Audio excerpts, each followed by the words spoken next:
দাদা প্রথম অনেক অনেক অভিনন্দন বারাবণীর বিধায়ক হওয়ার জন্য। দাদা, বারাবণীর বিধায়ক হিসাবে আপনার প্রথম কাজ কি হবে?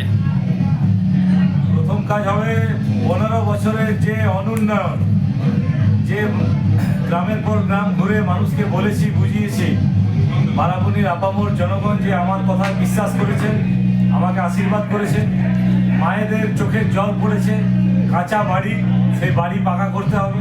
গ্রামে গ্রামে পানীয় জল নেই, চোখের জলে তৃষ্ণা মেটে বারাবণীর মা বোনেদের। সেই পানীয় জল কিভাবে প্রত্যেক গ্রামে ব্যবস্থা করা যায় সেটা করতে হবে। যে কর্মসংস্থানের জন্য বলেছি যে আজ 15 বছর এই এলাকার বিধায়ক থাকা সত্ত্বেও কোনো বড় শিল্প বা কোনো কর্মসংস্থান বেকারদের হয়নি। যুব সমাজ আজ বেকার হয়ে ঘুরে বেড়াচ্ছে। এই সমস্ত যে কমিটমেন্ট আমার আছে সেগুলো আগামী 5 বছরে ফুলফিল করা একটা বড় চ্যালেঞ্জ, এবং সেই চ্যালেঞ্জকে অ্যাকসেপ্ট করে আবার নতুন করে একটা সেই লড়াইয়ে নামবো। দাদা, তৃণমূলের রক্তচক্ষু উপেক্ষা করে যে সাধারণ মানুষ দাঁতে দাঁত চেপে লড়াই করেছে আপনার জন্য, তাদের প্রতি আপনার কি মেসেজ? সবাইকে আমার হৃদয়ের অন্তঃস্থল থেকে যারা বড় গুরুজন তাদের প্রণাম, যারা সমবয়সী বন্ধুবর সবাইকে অনেক অনেক অনেক অনেক ভালোবাসা। আমি প্রথম দিন থেকে আপনাদের শারীরিক ভাষা আমি পড়েছি এবং বুঝেছি যে আপনারা আমাকে আশীষ দিয়েছেন যে অরিজিৎ এগিয়ে চলো, এই অপশাসনের বিরুদ্ধে লড়াই করো, আমরা বারাবণী সালামপুর চিত্তরঞ্জনের জনগণ তোমার সঙ্গে আছি। এবং আমি সেই লড়াইটা লড়েছি এবং আমি আজ গর্বিত যে আমার এলাকার মানুষ আজ আমার কথা বিশ্বাস করেছে।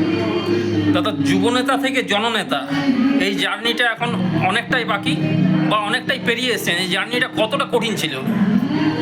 কঠিন তো অবশ্যই ছিল, ঘাত প্রতিঘাত প্রতি পদে পদে ছিল।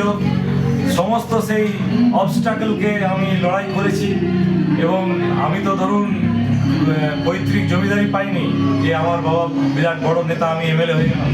আমি বুথ স্তর থেকে উঠেছি, সংগঠন করেছি, কর্মীদের সঙ্গে থেকেছি, দীর্ঘদিন লড়াই করেছি, তৃণমূলের সঙ্গে চোখে চোখ রেখে লড়াই করেছি। তো তার জন্য আজ বারাবণীর মানুষ আমাকে ভরসা করেছে, আশীর্বাদ করেছে। দাদা, বাংলার যুবদের অন্যতম আইকন এখন অরিজিৎ রায়, কারণ অরিজিৎ রায়ের যে স্টাইল বাংলার যুবদের খুব ফেভারিট। তা আপনি বাংলার যুবকদের জন্য কি মেসেজ দিতে চাইছেন? সবাইকে বলবো যে রাজনীতি বিমুখ হলে চলবে না। সবাই যারা শিক্ষিত যুবক তাদেরকে বেশি করে রাজনীতিতে অংশগ্রহণ করতে হবে, তা না হলে এই সমস্ত দুর্নীতি এবং এই সমস্ত যে অযোগ্য ব্যক্তিরা যারা ভরে আছে এই ডার্টি পলিটিক্সে, তো সেখান থেকে এগুলোকে স্বচ্ছতার সঙ্গে আগিয়ে নিয়ে যেতে হবে। তার জন্য যুব সম্প্রদায়ের যোগদান এটা খুবই গুরুত্বপূর্ণ।